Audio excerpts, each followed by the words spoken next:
수요와 투자는 종이 한 장 차이고요. 투자와 투기는 종이 한 장 차이는 아닙니다. 내 집 마련을 하는데 전 거주 목적밖에 없습니다라는 걸 본 적이 없습니다. 내 재산의 웬만하면 70%, 80%가 투입되잖아요. 심하면 100%를 초과해요. 처음에는 그렇게 접근해요. 사기 전까지는. 근데 살 때쯤 되면 그래도 오르는 게 이렇게 됩니다.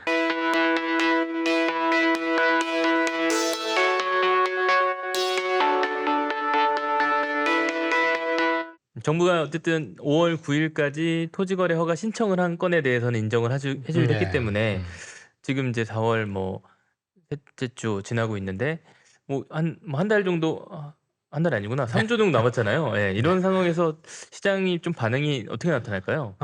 이 부분은 이제 이렇게, 그러니까 이거는 이제 현실 인식에 대한 부분이거든요. 제가 이제 다주택자든 1주택자든 네. 이 주택에 대한 매도 의사 결정들은 한 달 사이에 잘 일어나진 않습니다. 어렵죠. 네, 보통 3개월 정도도 좀 짧아요. 보통 한 반년 정도의 계획이 필요한 거예요. 그 안에서 사고 파는 과정에서 계약하고 잔금 치르고 뭐 이런 과정들이 있거든요. 뭐 예를 들어서 B아파트는 매수자 찾는데 1년 걸리기도 합니다. 그러니까 지금 1월부터 지금 3월, 4월 오는 동안 매물들이 늘었잖아요. 그러니까 원래 매도 의견이 있으신 분들이 5월 9일까지 계약을 종료해야 되니까 이 시점 4월 말쯤 다가오면 이제는 행정 소요 기간 감안했을 때 팔 수가 없는 거예요. 토지거래 허가구역 승인 받는데까지 보통 15일 이상 걸리거든요. 그러니까 시간이 없잖아요. 그래서 이제는 매물이 잠기는 이슈로 가는 게 4월 중순부터였어요. 그럼에도 사실은 토지거래 허가구역 신청을 하면 이 부분들을 빼주겠다, 이제 완화해서 적용하겠다 한 거잖아요. 그러니까 원래 매도 의사에 있으셨던 분들이 조금 더 기다려도 되겠구나. 그러니까 매물을 회수할 필요가 없어졌다가 이 정책의 요건이고요. 그러니까 효과인 거죠. 그럼에도 반면에 원래 내가 매도 의사가 없던 사람이 지금 4월 초에 5월 9일 신청분까지 할게요. 그러니까 토지거래 허가구 신청분까지 할게요 해도 그분은 의사결정을 할 시간은 없습니다. 그러니까 새로운 매도 물량이 나오는 건 아니고 기존 매도 물량에서 해소가 안 된 걸 좀 더 팔 시간을 줬다가 맞습니다. 네, 그러니까 정책의 어떤 그 시장의 흐름을 바꾸려면 사실은 이미 구도가 짜여져 있었잖아요. 뭐 사실은 2, 3월부터 쭉 매물량이 늘어 있었으니까 그 와중에 신규 매물이 또 들어오는 게 아니라면 흐름 자체가 바뀌는 이슈는 아닌 거예요. 그렇죠. 네. 또 어떻게 보면은 팔려는 사람도 조금 여유가 생겼으니까 굳이 막 급하게 내놓기보다는 좀 현재 가격 유지하자. 아니요, 그건 아닌가요? 이미 네. 급하죠. 토지거래 허가구역 신청을 하려고 해도 매수자가 나타난 다음이잖아요. 그렇죠. 그러니까 매수자가 나타나는데 한 달의 시간이 생각보다 부족합니다. 부족하죠, 뭐. 네, 부족합니다. 사실은 누가 와서 한 번에 계약하면 이제 굉장히 희망적이나 대부분 뭐 가격 절충하고 이러면서 안 되는 경우도 많아요. 네, 계약 무산되는 맞아요. 경우도 네. 많으니까 사실 시간은 이미 사실은 지금 시점에도 4월 이제 중순 지나서 말로 향하는 그때부터는 이제 사실은 양도세, 중과세를 받으면서까지 내가 팔아야 되나 쪽으로 넘어갈 가능성이 높습니다. 알겠습니다. 지금 이제 그렇다 보면 이제 아까 말씀하신 것처럼 매물 잠김이 나타날 가능성이 높은데 과거 사례로 봤을 때는 이런 시점에서는 하반기가 어떤 시장으로 좀 흘러갈까요? 네. 우리가 이제 근시일 내에서 비교할 수 있는 구간은 이제 문재인 정부 때인 거죠. 문재인 정부 때는 그 2017년에 집권하면서 8.2 대책을 발표했고 네. 거기서 이제 투기와의 전쟁을 선포했습니다. 근데 그 8.2 대책이 나온 다음에 시장의 인식은 핵심지에서 이제 공급이 좀 어렵겠구나 인식으로 이전됩니다. 그래서 똘똘한 집 한 채가 시작되는데 그러면서 문재인 정부는 다주택자와 관련해서 임대사업자 활성화 정책을 합니다. 그러면서 매물이 한 번 더 잠겨요. 예. 그래서 매물 잠김이라는 것들은 정책이 어느 부분을 어떻게 자극하냐에 따라서 바뀌는데 지금 이재명 정부에서의 이런 정책들 중에 네. 다주택자 세금 압박에 의한 매물화는 단기적으로는 유도를 할 수 있어요. 근데 지난 6.27 그리고 10.15 이런 대책들을 보시면 대출 규제는 하면 할수록 1주택자가 갈아타기가 어려워집니다. 예. 갈아타려면 저쪽에서 내가 원하는 대출이 나와야 되잖아요. 마찬가지로. 못 갈아타니까 그냥 눌러 앉습니다. 그래서 매물이 잠겨요. 네. 예. 그래서 우리가 수요 억제 정책이라는 걸 할 때 주의할 점들은 매물도 같이 잠기게 하면 이게 효과가 반감되는 건데 6.27 대책은 그런 효과를 발휘하고요. 마찬가지로 토지거래 허가구역도 마찬가지입니다. 그렇죠. 네. 매도자의 그 매도할 수 있는 부분들을 줄이면서 매수자의 요건도 까다롭게 하잖아요. 매도와 매수를 동시에 줄입니다. 이것도 매물이 잠겨요. 그래서 이렇게 매물이 잠긴 구도에서 우리가 이제 시장이 증명하는 것들을 보려면 원래 토지거래 허가구역이고 원래 대출 규제가 심했던 지역, 강남 3구죠. 그 지역들이 이재명 정부 들어오기 전부터도 계속 규제받고 있었거든요. 그렇죠. 사실 윤석열 정부도 윤석열 정부 말미에는 사실은 금융 규제들, 반공제 하듯이 대출 규제를 하고 있었어요. 그러니까 대출 규제가 가장 세면서 분양가 상한제 규제를 받으면서 토지거래 허가구역이었던 모든 규제를 곳들이 다 받고 있는 지역들이 가격이 하락하고 있질 않았죠. 그러니까 매물이 잠기는 이슈는 동시에 수요와 공급 곡선을 동시에 이동시키니까 이게 이제 가격 부분들을 안정화시키는 걸로 반드시 작동하는 건 아닙니다. 예. 희귀한 거래 하나하나가 오히려 최고가를 찍기도 하니까 네네. 그런 관점에서 보면 매물 잠김이라는 부분들이 사실은 시장에선 굉장히 중요한 이슈인데 네. 5월 9일 이후에는 이 부분들이 더 잠길 여지는 커진 거죠. 그렇죠. 그렇습니다. 네. 그 혹시 이제 세금 압박을 많이 하고 있고 공시 가격도 이제 많이 오르다 보니까 1주택자나 비거주 1주택자에 대한 또 압박이 커지고 있잖아요. 그래서 아니면 또 임대사업자나 이런 매물들이 뭐 좀 나오면 매물 잠김이 좀 해소될 수 있는 여지가 있나요? 맞습니다. 1주택자가 매도라는 관점으로 움직이고 시장에 매물을 내놓으면 핵심지의 가격이 잡힐 수 있습니다. 예, 그리고 보유세도 비거주 1주택은 강화되니까 팔아야겠다 할 수 있죠. 네. 그래서 시장을 움직이는 주종은 1주택자가 매도 물량을 얼마나 내놓냐에 달려 있습니다. 근데 문제는 1주택자가 물건을 내놓고 무주택자로 가야 효과가 있는 거예요. 그렇죠. 네. 그럼에도 강남에 어떤 분이 집을 팔았다. 강남 권역에서. 그리고 이분이 근교에 사실은 비슷한 아파트 유형으로 갈 수 있죠. 예를 들어서 강동구에서 집을 팔고 옆에 있는 하남으로 갈 수 있는 거죠. 혹은 마포 서대문에서 팔고 옆에 있는 고양시로 갈 수 있는 거죠. 혹은 노도강에서 팔고 위에 있는 의정부로 갈 수 있는 거죠. 예, 그리고 강남에서 팔고 과천으로 내려갈 수도 있는 거예요. 네, 그런 과정에서 보시면 핵심지 쪽에서 부담감, 세금 부담, 대출 부담, 혹은 내가 비거주에서 보유세에 대한 부담들이 커지면 매물화가 되는데 외곽지는 더 뜨거워지는 이슈입니다. 예, 밸런스가 이런 식이에요. 그러니까 우리가 거주라는 부분이 필수제이기 때문에 한쪽을 빼고 없는 상태로 제로로 가는 게 아니고 1을 빼고 여기서 1을 더하게 되는 문제가 있다 보니까 외곽지가 오히려 온기가 더 빨리 퍼지는 이슈가 될 수 있습니다. 네. 네. 근데 이미 많이 오른 지역이 예를 들어서 송파 같은 데는 전년도에 거의 20% 올랐어요. 근데 그 지역에서 뭐 한 2% 빠졌다 그러면 체감상 어떻게 느끼세요?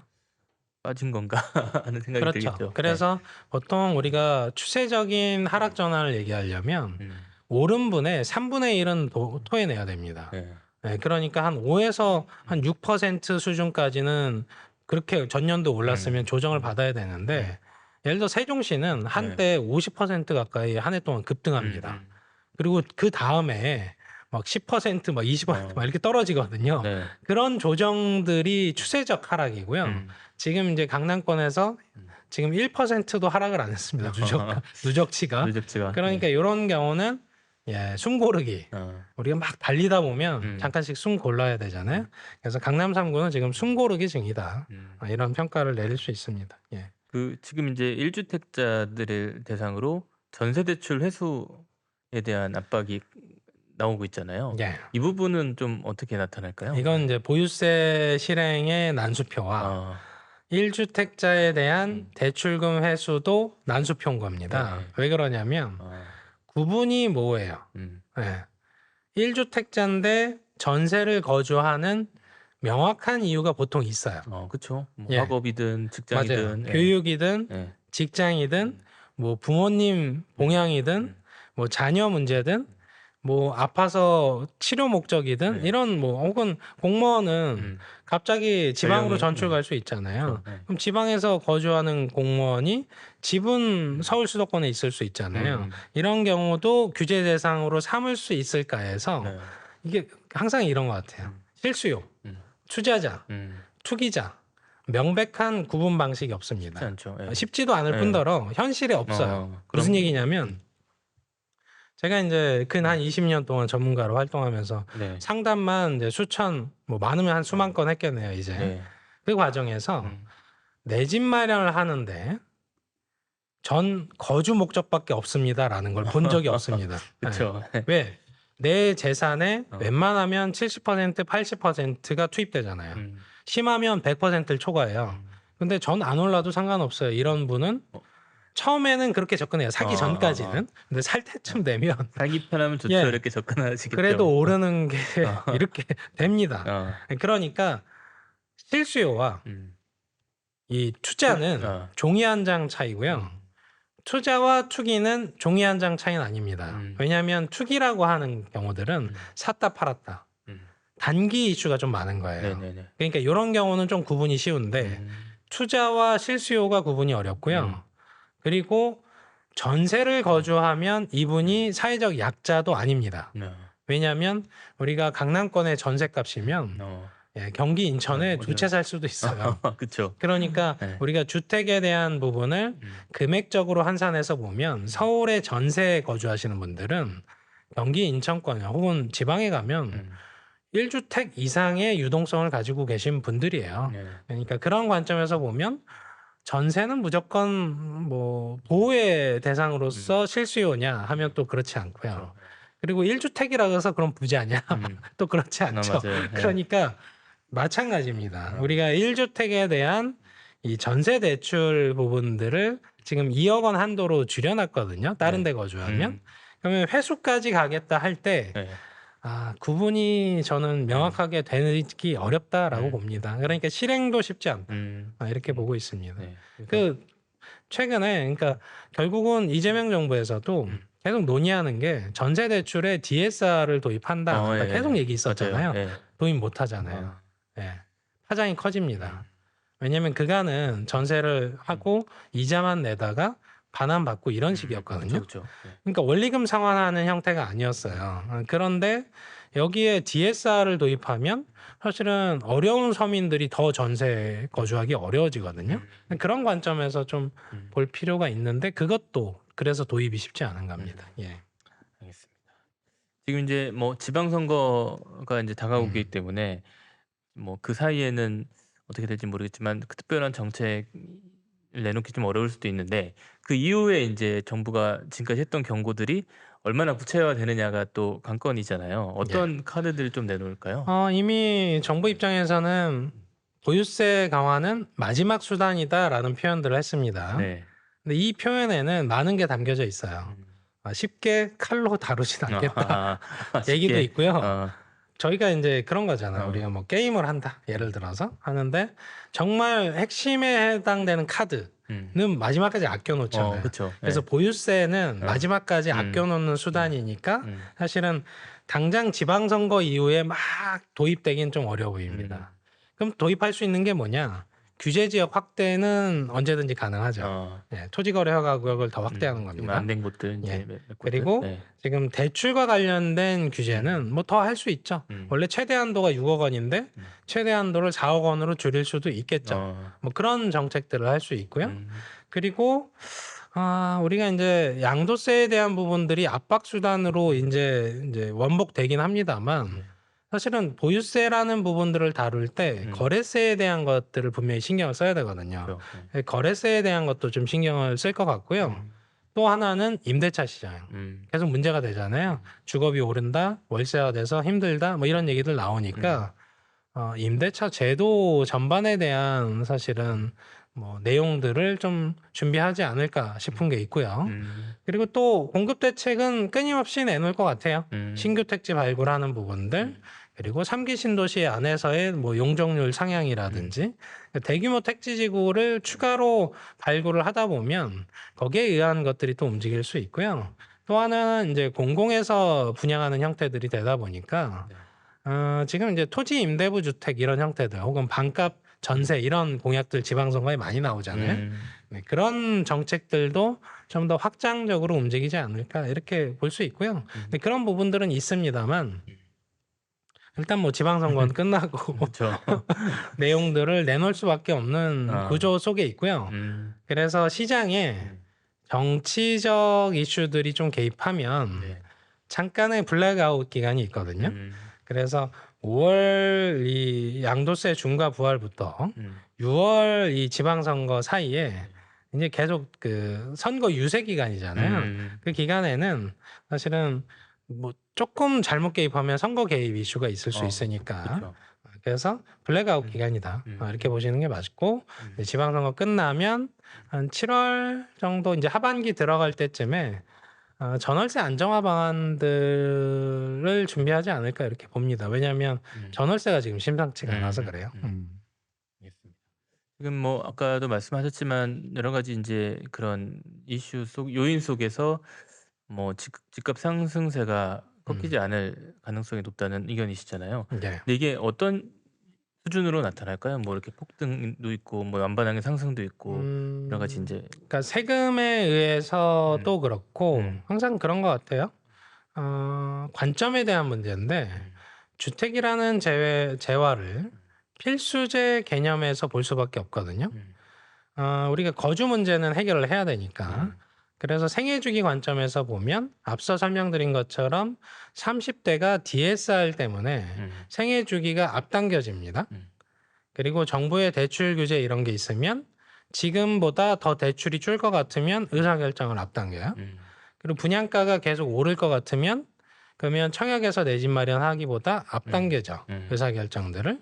근데 그런 과정 속에서 사실은 금리 인상기 때 보시면 갑자기 이제 시장이 하락하잖아요. 하락하고 수요가 잠재되죠. 네. 수요는 이 필수재 시장에서 잠재될 뿐입니다. 수면 아래 내려갈 뿐이에요. 그러다가 어떤 계기에 의하면 수면 위로 올라와요. 왜? 네. 생애주기 안에서 반드시 해결하려고 하거든요. 예. 누구도 남의 집에 평생 거주해야지라는 그쵸. 관점으로 네. 세상을 바라보진 않아요. 대부분 생애주기 안에서 내 집 마련은 해결 꼭 할 거야를 목표로 삼죠. 그러니까 금리에 대한 적응기가 끝났을 때 갑자기 수요들이 들어오죠. 잠재돼 있던 수요들이 들어오면서 원래 그 시점에 들어오려는 수요도 가세하거든요. 근데 지금의 국면에서 보면 앞서 설명드린 것들 우리가 의사결정을 뒤로 늦춰야 할 때 명확하게 시장이 안정적일 거라는 전제가 붙으면 의사결정이 뒤로 빠집니다. 그래서 시장이 안정되고 매물은 쌓이고 가격이 하락하는 구도가 나와요. 그래서 2008년 글로벌 금융위기 때가 그런 구도예요. 매도자는 많고 매수자는 의사결정을 다 뒤로 늦추는 거죠. 물론 어느 특정 시점엔 다시 또 들어와요. 해결해야 되니까. 근데 지금 시장에 특히 서울 수도권은 문제가 수요층이 계속 누적적으로 늘어나는 데 있습니다. 네. 무주택이 계속 늘어나요. 신기하게. 어떻게 늘어나냐? 아메바처럼 계속 늘어나거든요. 가구가 계속 분화되면서 가구 분화. 늘어납니다. 네. 그게 전월세 수요거나 매매 수요로 들어와요. 근데 공급량이 그걸 못 맞추고 있습니다. 근데 이런 부분들 때문에 5년 뒤에 내 집 마련해야지라는 분도 지금 들어와요. 예, 생애주기가 앞당겨지는 문제, 뭐 이런 것들이 가미되다 보니까 수요가 서울 내에서는 여전히 수요 초과. 최근에 이제 서울 쪽에서 청약 경쟁률 보시면 예, 어마무시하죠. 전년도에는 154대 1이었고요. 지금 강남에서 분양하면 뭐 600대 1도 나와요. 네. 그러니까 시장에 누적된 실수요에 대한 것들을 이런 지표로 볼 수 있는데 사실은 정부 입장에서 이런 구도들이 계속되면 또 수요 억제로 갑니다. 아무래도 단기적으로 억제하는 구도들. 그러니까 온기가 퍼질만 하면 차단, 온기가 퍼질만 하면 차단하는 것들을 하는데 네. 이것도 이제 3개월마다 계속 대책을 내놓으면 문재인 정부 때랑 비슷해지거든요. 그래서 그렇게 많이 나왔나? 예, 문재인 정부 때 26차례 정도 뭐 더 많다는 얘기도 있습니다. 그러다 보니까 왜 이렇게 되냐? 수요 억제 일변으로 흐르는 구도를 왜 만드냐면 네. 공급이 원하는 만큼 정부가 원하는 만큼 안 나와서 그렇습니다. 네. 그러니까 사실은 공급 부분들을 계속 신경 쓰면서 이 부분들의 매물화가 되는 것들을 좀 신경을 쓰면서 이렇게 가면 좋은데 이게 지금 5월 9일로 못 박아서 다주택자 양도세 중과 부과를 하기보다는 사실은 올해 내내 매물화를 유도하는 게 좀 더 유리한 구도일 수 있었거든요. 그쵸. 시간을 네. 벌기에는. 근데 뭐 이미 뭐 5월 9일로 디데이가 잡혔으니까 그건 어쩔 수 없으니까. 그래서 상승세가 꺾이지 않고 계속되면 수요 억제 정책들이 끊임없이 나올 거다 이렇게 보고 있습니다. 예. 뭐 어쨌든 이게 공급이 지금 많이 부족하지만 그 3기 신도시 물량이 이제 본격적으로 풀리는 시점이 올 거 아니에요. 예. 그때가 되면 좀 서울시장에도 영향을 줄 수 있을까요? 이런 개념이죠. 우리 분양시장 볼 때 뭐 사람들이 조금 잘못 생각하시는 것들이 이런 겁니다. 네. 3기 신도시는 네. 청약 경쟁률이 치열할까요? 안 치열할까요? 일단 분양가는 조금 쌀 테니까 예. 그래서 관심은 많을 것 보통 같은데. 두 자릿수 이상의 경쟁률이 나오고 다 순위내 마감하죠. 그러면 여기서의 입주는 분양가 상한제이기 때문에 물량으로 시장이 안 풀려요. 입주할 때 거주 그쵸. 의무도 있고요. 네. 예, 물량으로 안 풀린다는 거예요. 그래서 3기 신도시의 물량이 본격적으로 풀리는 게 2028년 이후입니다. 2028, 2029. 최근에 129 대책, 공급 대책은 2028년, 2029년 사이에 착공입니다. 예, 그러니까 그 물량과 상관이 없죠. 네, 네. 3기 신도시 물량이 본격적으로 풀리면 네. 이렇게 봐야죠. 이 물량이 풀릴 때 네. 그 수요가 시장의 물량으로 풀릴 때 효과가 있는 거예요. 근데 미래 수요를 끌어간 거잖아요. 그렇죠. 예. 이미 분양을 받았거나 뭐 토지 임대부 주택을 했거나 임대로 들어가거나 그러니까 시장이 풀리는 물량이 아닙니다. 입주가 되긴 하지만 그렇죠. 예. 그래서 과거랑 조금 달리 우리 강남권 혹은 서울에서 신규 단지 입주하잖아요. 그럼 신규 단지가 그 시장에 예전에는 입주장이라 그래서 전월세 가격을 좀 끌어내려줬습니다. 그쵸. 예. 근데 최근에 입주한 단지들 최근 한 2, 3년 사이에 그 전월세 시장에 역전세 일으켰다는 얘기 들어오셨나요? 못 들은 것 같아요. 네. 둔촌주공조차도 역전세가 안 났습니다. 12,000세대거든요. 물론 거긴 조합원 분이 한 절반 이상 있으니까. 근데 그런 구도에서 보면 사실은 3기 신도시 물량이 풀리긴 하겠습니다만 그 물량이 풀린 부분들이 주변 시세에 영향을 미치는 물량으로 작동은 안 합니다. 네. 다만 미래 수요를 지금부터 끌어갔잖아요. 현재의 수요를 끌어간. 그러니까 이분들은 무주택자였으니까 입주하면서 어딘가에 전월세를 물건을 내놓겠죠. 네네. 그 지역 안에 전월세 시장을 안정시키는 데 도움이 되는 건 맞습니다. 근데 매매 시장 안정에 도움이 될 거라는 전제는 안 맞다라는 거예요. 그래서 전월세 시장 안정화에는 도움이 됩니다. 매매 시장 안정화에는 도움이 꼭 되는 건 아니다. 이렇게 보셔야 됩니다. 예. 알겠습니다. 지금 이란 전쟁 여파로 뭐 원자재 값도 지금 불안한데 예. 재개발 재건축 시장들은 또 영향을 안 받지 않을 것 같아요. 뭐 좀 이런 것들 때문에 조금 속도가 늦어지거나 아니면 사업에 차질을 빚을 수 있는 요인이 있을까요? 예, 이미 공사비 급증에 의해서 재개발 재건축 정비 사업들이 원활하게 좀 안 되는 부분들이 있어요. 네. 근데 그 근저에는 결국은 조합원들의 추진 의지거든요. 그러니까 우리가 그 박근혜 정부 때 네. 재건축 연한, 추진 연한을 30년으로 단축했습니다. 그리고 이제 30년에 해당되는 곳들이 이제는 노도강, 금강구 혹은 목동 이런 데 있는 거예요. 근데 추진을 할 때 핵심지에 해당되는 곳들은 신축이 되면 프리미엄이 명확하게 보이니까 네. 다소간의 분담금 이슈가 있더라도 그걸 감내하고 추진하려고 합니다. 반면에 1기 신도시도 정비 사업을 하고 있잖아요. 근데 온기가 다르잖아요. 분당은 굉장히 적극적이고 네. 일산은 조금 회의적이고 뭐 이런 움직임들이 있거든요. 왜 그러냐면 종전 자산, 내가 원래 가지고 있던 자산만큼 분담금이 추가돼서 그래요. 그러다 보니까 보통 이제 자금이 부족하신 분들은 이걸 없어지는 돈처럼 좀 보시긴 하는데 실제로는 이 분담금은 원가거든요. 공사비가 증가하고 이런 부분들이 가미돼서 그런 거고 네네. 또 내가 원래 한 17평에 살았는데 34평, 33평 이런 걸 선택을 하면 분담금이 당연히 확 늘죠. 그리고 입주할 때 입주 프리미엄이 발생하잖아요.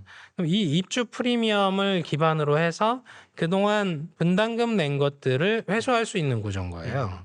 근데 인기가 조금 떨어지는 지역들은 이게 10년 뒤에 준공이 되니까 이제 추진하면 그러니까 10년 뒤에 이게 프리미엄이 형성될 거라고 잘 예측이 안 되면 그렇게 적극적이지가 않게 됩니다. 특히 30년 된 곳들은 주차가 좀 불편하긴 하나 거주에 엄청 불편하진 않아요. 오히려 네. 압구정 현대 이런 데가 맞아. 지금 엄청 불편하죠. 네. 음마 이런 곳들이 불편한 거죠. 그러다 보니까 추진 의지가 조금 동력 차원에서 이런 원가들이 계속 오르면 오를수록 재개발 재건축의 인허가권자 혹은 정부와 지자체는 이걸 독려하고 싶어 합니다. 네. 그리고 수익성도 높여주려고 해요. 그렇게 해서 임대주택도 좀 확보하고. 근데 조합원들이 사업의 주체잖아요.